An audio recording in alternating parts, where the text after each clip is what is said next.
Yesu ashimwe mwene data unkurikiye, nongeye kukwifuriza umugisha w'Imana. Imana ibane nawe kandi ikomeze guha umugisha. Tugarutse ku ijambo ry'Imana nanone, kandi uyu ni Mwalimu Valens muvugana, ukuzaniye irindi jambo naryo rigamije guhindura ubuzima bwawe, kuko ubuzima bwawe ntabwo buzaguma uko bumeze nuhagarara neza mu byo tuganira. Hari ikintu gikomeye Imana izakora ku buzima bwawe, ku buryo uzaba umugabo wo guhamya Imana, ku buryo uzaba umugabo wo guhamiriza abandi ko Imana yacu ari Imana ihindura ubuzima. Ijambo rero tugiye kuganira uyu munsi, tugiye kureba ibice bibiri bigize ubuzima bwa gikirisitu, kuko ubuzima bwa gikirisitu bugizwe n'ibice bibiri. Ijambo ry'Imana riratubwira muri Yakobo 4:7 ngo nuko rero mugandukira Imana, ngo ariko murwanye Satani nawe azabahunga. Ngo nuko rero mugandukira Imana, ngo ariko murwanye Satani ngo nawe azabahunga.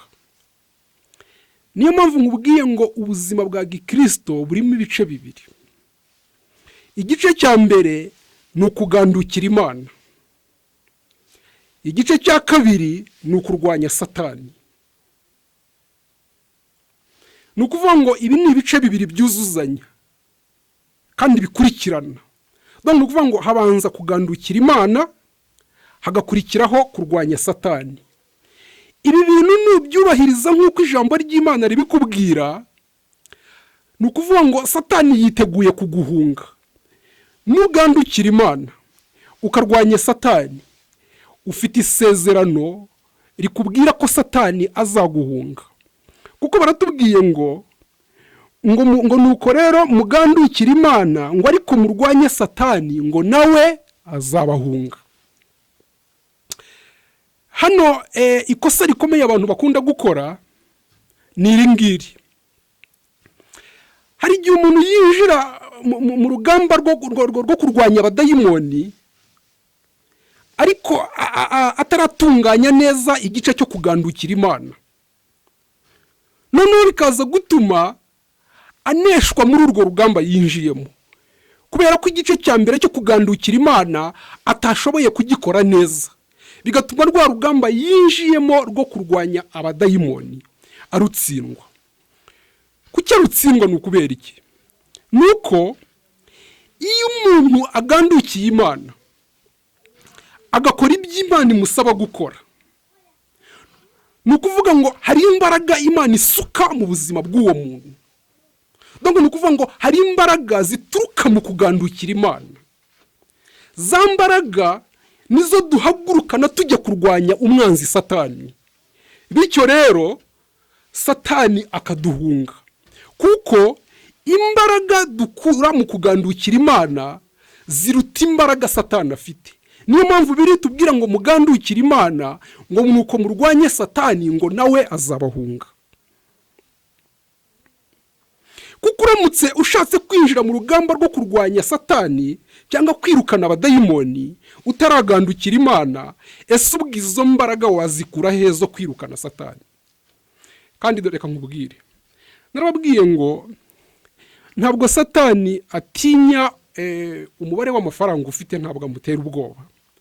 Ndetse ntabwo Satani atinya isura yawe cyangwa ukungana, cyangwa se umwanya w'ubuyobozi ufite, cyangwa se birashoboka ko uri umusirikare ufite intwaro zikomeye. Ibyo ngibyo ntabwo ari byo Satani atinya. Niyo waba warize amashuri menshi ntabwo bimukanga. Ni ukuvuga ngo ikintu Satani atinya ikiri muri wowe. Wumvise? Satani ntabwo atinya wowe, ahubwo atinya ikiri muri wowe. Ni ukuvuga ngo imbaraga ziri muri wowe ukura mu kugandukira Imana nizo zirukana umwanzi Satani akaguhunga. Hari abantu bakoze ikosa rikomeye cyane Bibiliya itubwira.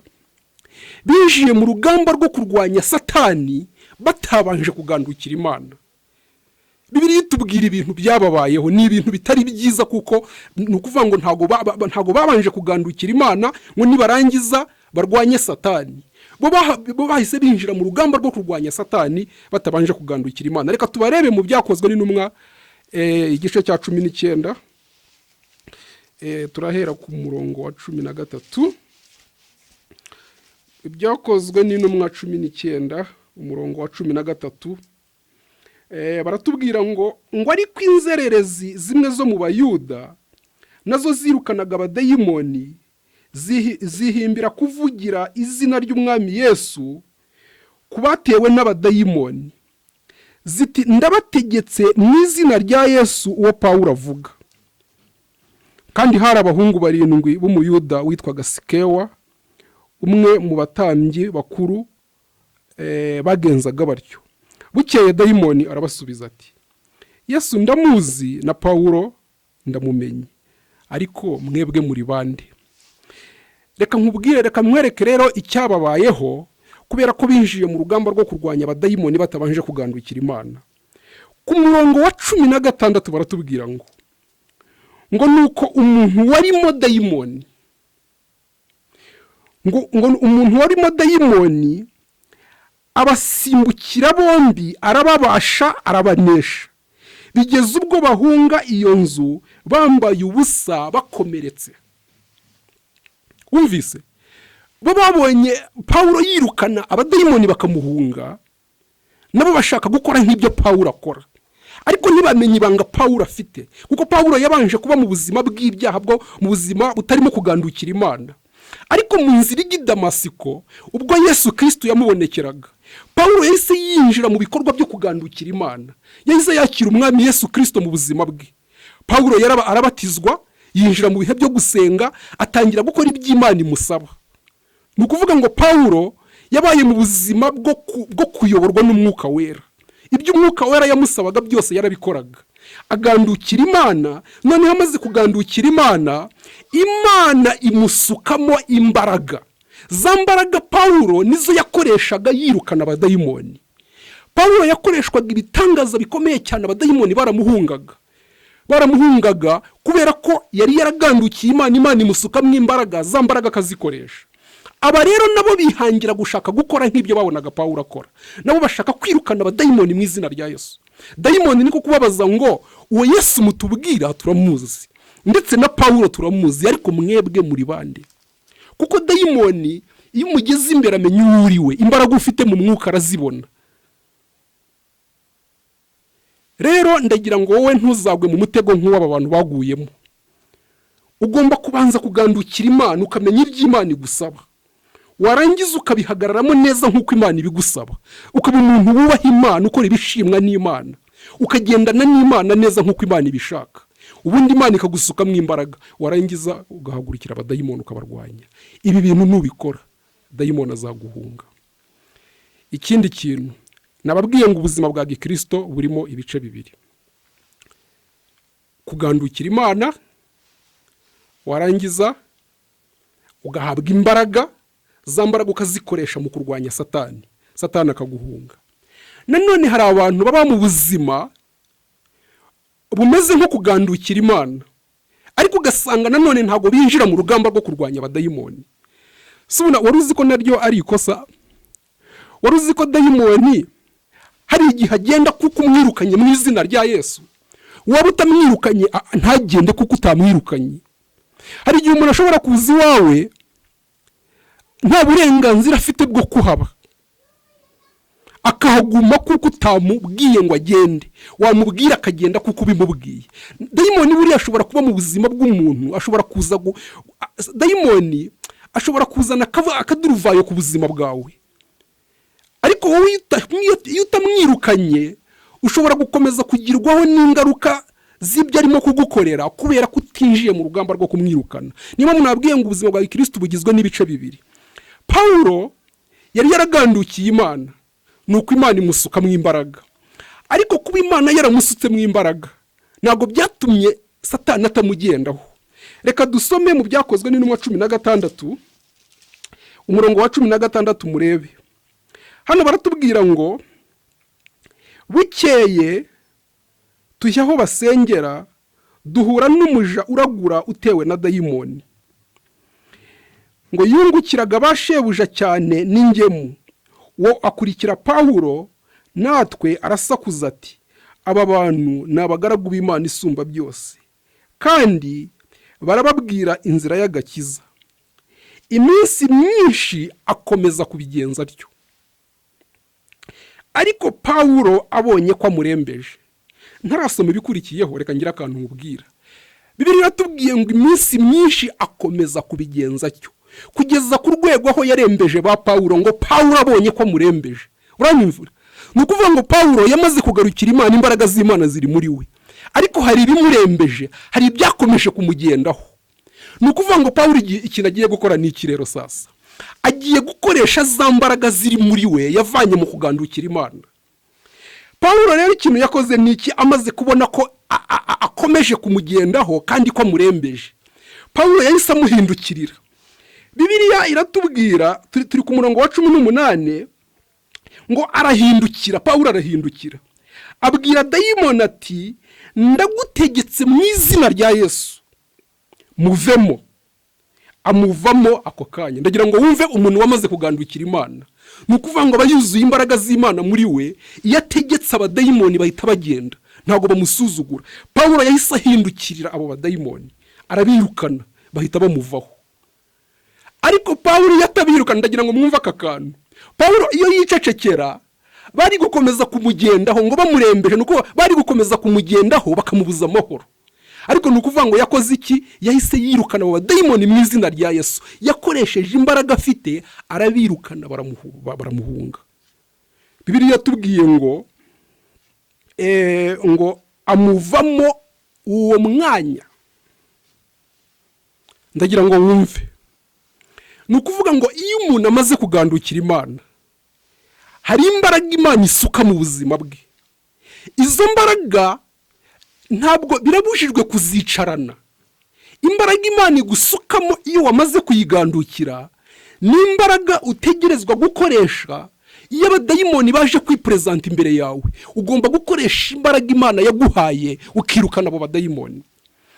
Ibi bintu ndi kubabwira rero ntabwo ari ibintu tutabonye. Ibi ni ibintu twagiye tubona. Ukabona nk'umubyeyi donc aravuga ngo yagandukiye Imana, ari mu buzima bwo kubaha Imana, ariko ugasanga nk'umwana we araterwa n'abadayimoni, ariko ugasanga aricariye ntiyatinyuka kujya kwirukana abo badayimoni. Ndagira ngo wumve wa muntu uvuga ko yagandukiye Imana, none dayimoni yateye mu rugo rwe, ntacyo ashobora gukora. Umwana akamubwira ko afite ibibazo by'abadayimoni, guterwa nijoro, kandi uwo mubyeyi aravuga ngo yagandukiye Imana, ugasanga ntacyo ashobora gukora ku badayimoni. Abadayimoni bagakomeza kumuteza akaduruvayo kandi avuga ko yagandukiye Imana. Reka nkubwire ibintu bibiri rero ugomba kwirinda. Isomo dukuye muri ibi bintu, isomo rivuyemo ni iri ngiri. Icya mbere, ugomba kugandukira Imana, noneho Imana ikagusukamo imbaraga. Za mbaraga ukazikoresha wirukana abadayimoni. Ibi nubikora, abadayimoni bazaguhunga. Uzirinde kwinjira mu rugamba rwo kwirukana abadayimoni utaragandukira Imana.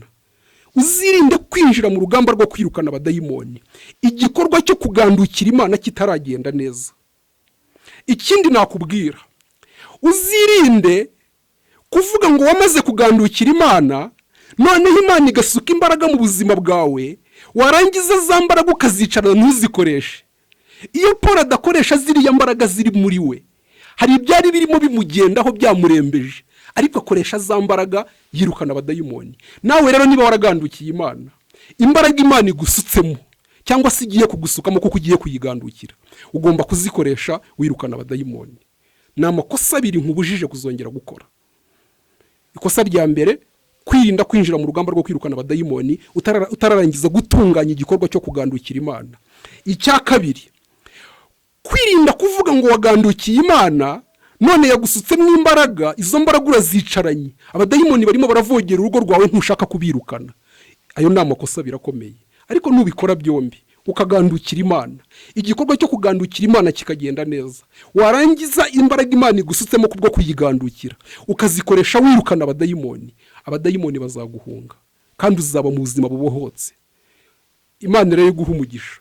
Iyi niyo message nari nkuzaniye. Ngiye kugusengera kugira ngo ibi bintu bikore neza kandi aya makosa uyirinde.